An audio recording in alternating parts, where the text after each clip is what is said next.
It's Lambo's Water Sports featuring the Big Brother featuring Solid Sports Network, Total Pole Nation. All right, Alabama gets the revenge on Tennessee. Now, they were struggling offensively. Jalen Milroe throws an early pick. It wasn't a bad one. It bounced off of wide receiver and it's picked off in the end zone.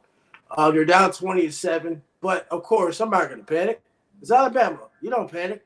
Now, Jalen Milroe has his ups and downs, but they kept on fighting. And sad to say, or not really sad to say, Tennessee just straight up folded. I don't know what happened. I thought they had a very good game plan offensively. I mean, they hit them with a deep ball with a touchdown. Of course, Alabama makes the defensive adjustments, but I thought Tennessee came up with a really good game plan.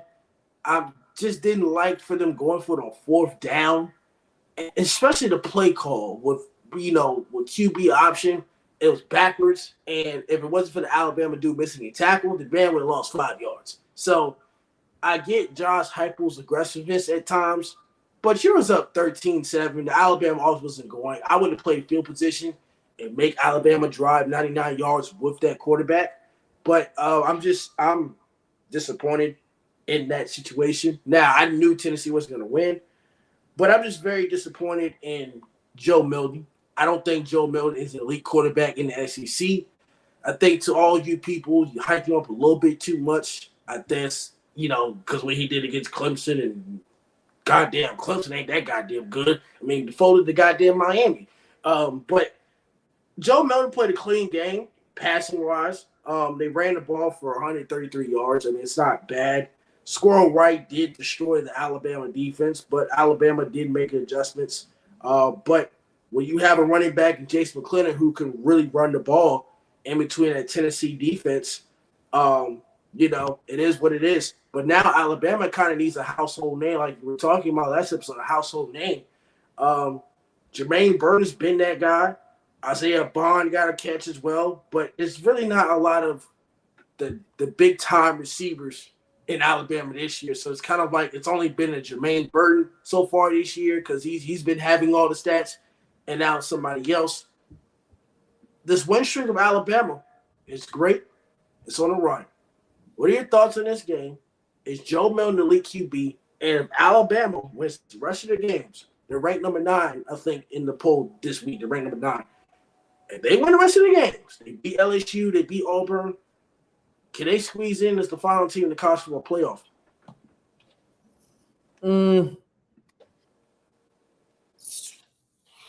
So, obviously, Michigan and Ohio State, one of them will have at least one loss. But that doesn't, unless one of those two teams lose 2 games, I don't think Bama would get put in over either one of them. Georgia, I think, is a lock. Just because, they're Georgia. They play the easiest schedule. Yeah, they play a super easy schedule. They play a super easy schedule. I think they're a lock. Michigan and Ohio State at this point, one of those teams would need to lose 2, I think. And then you have Florida State, Washington, Oklahoma, all still undefeated in front of them. I think it would be pretty tough for them to sneak in just because I don't see Washington. They could drop a game, don't get me wrong, but I think the best team they were going to play was Oregon, and they handled it. So, it's tough.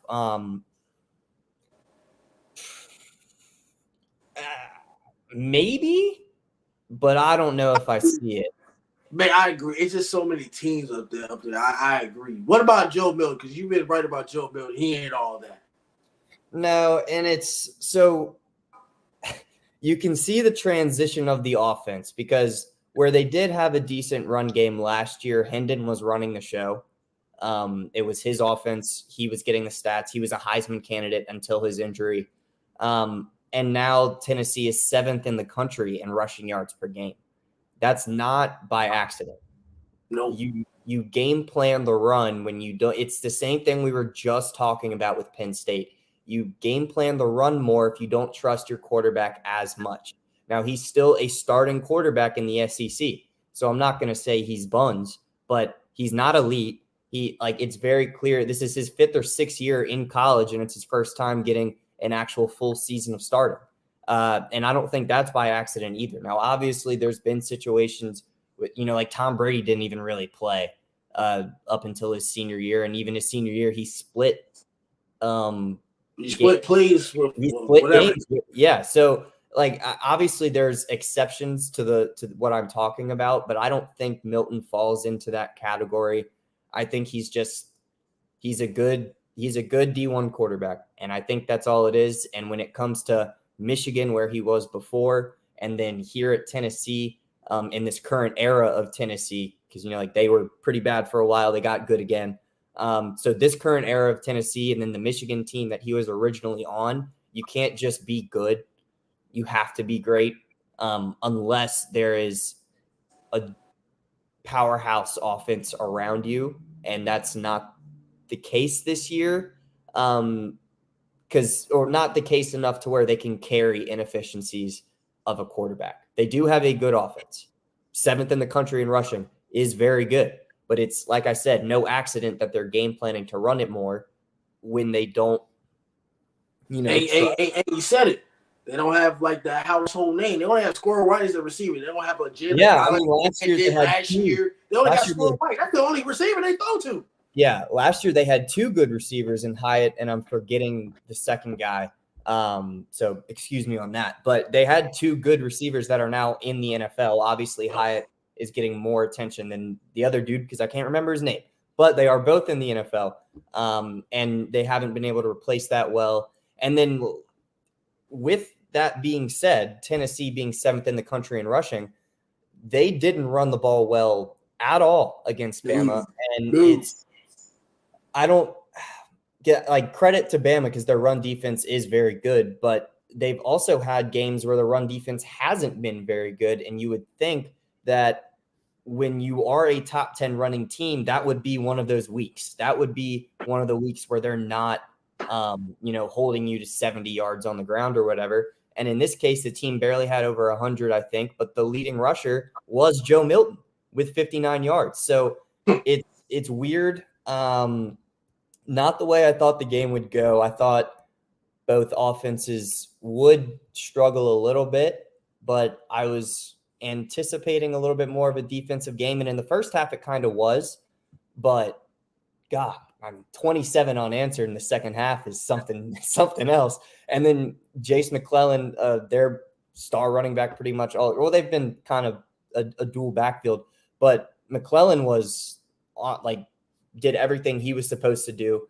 And he kind of did what you were expecting the Tennessee running back room to do, and they just didn't do it. So I think Bama, reasserted themselves as one of the top dogs in the SEC, whereas, last year they lost this game.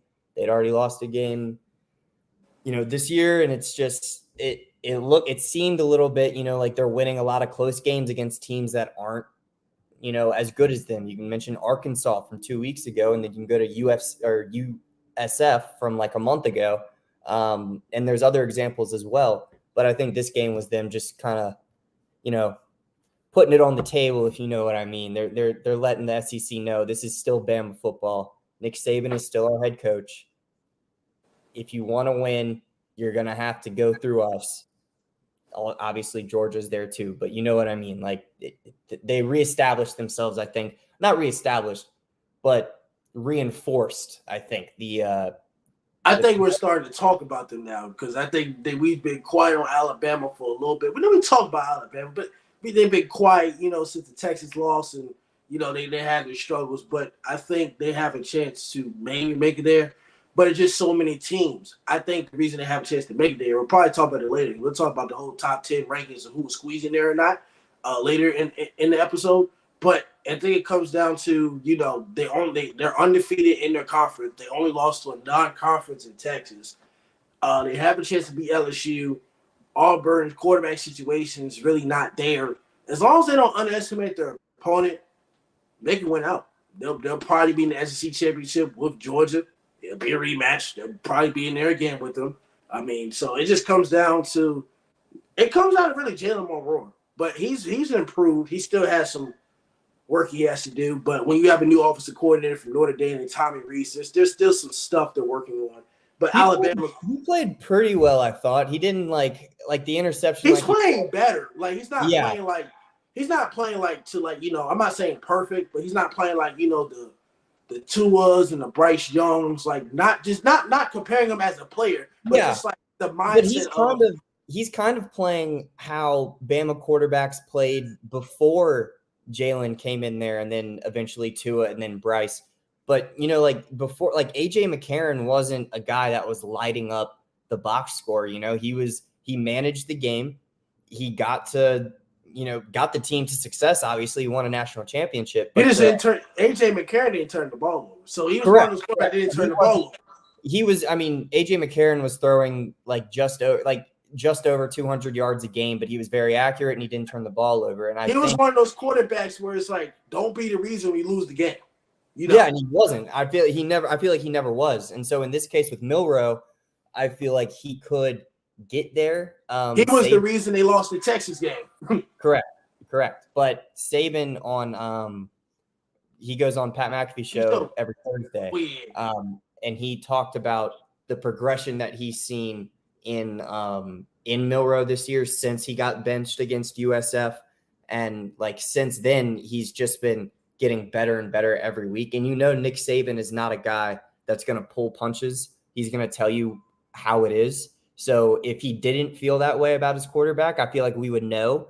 But all he's said is the progress that we've seen.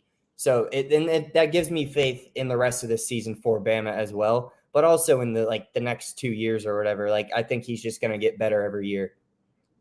I mean, Tyler Buchner ain't good. The Notre Dame, he's god awful. I mean, thank God we got rid of him in Notre Dame. Thank God he was ass. He was not good.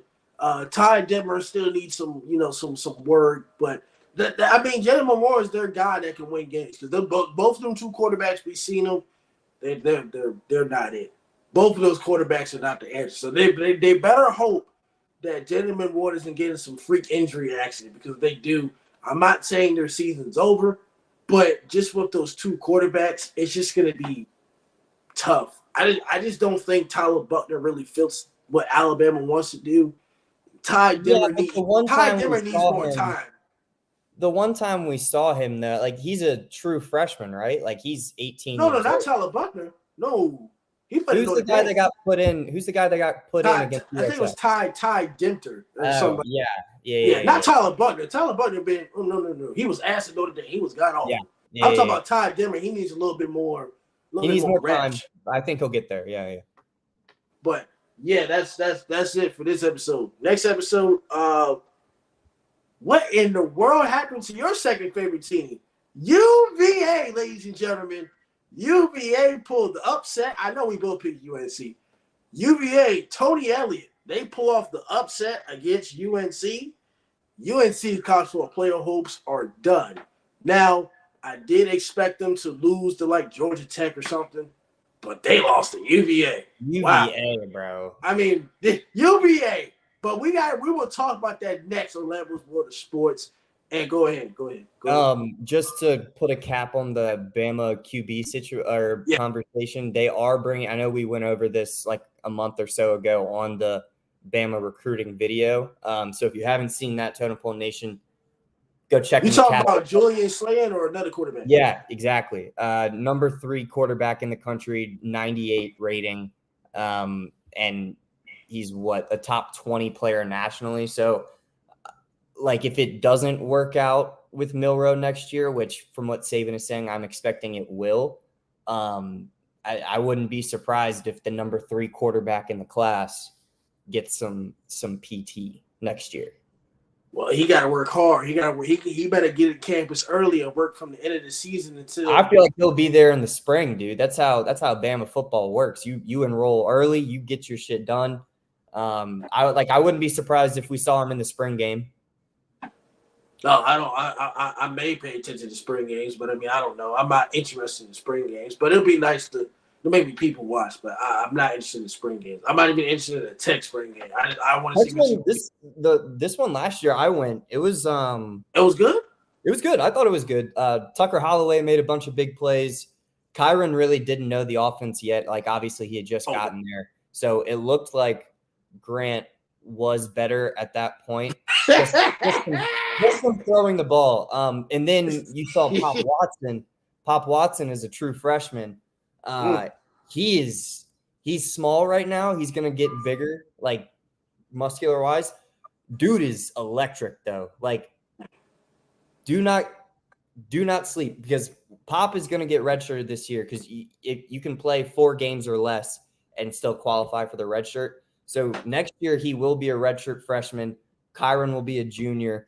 Then they bring in Davi Belfort. Davi Belfort.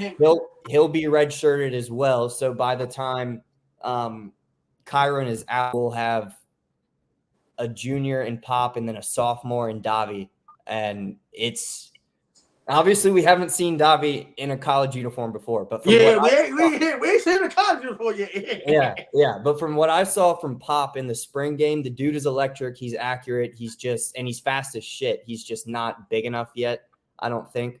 But I don't know how we just got into this, but it's exciting. It's exciting. We can go to the next thing. I like it. I like your excitement. That's great.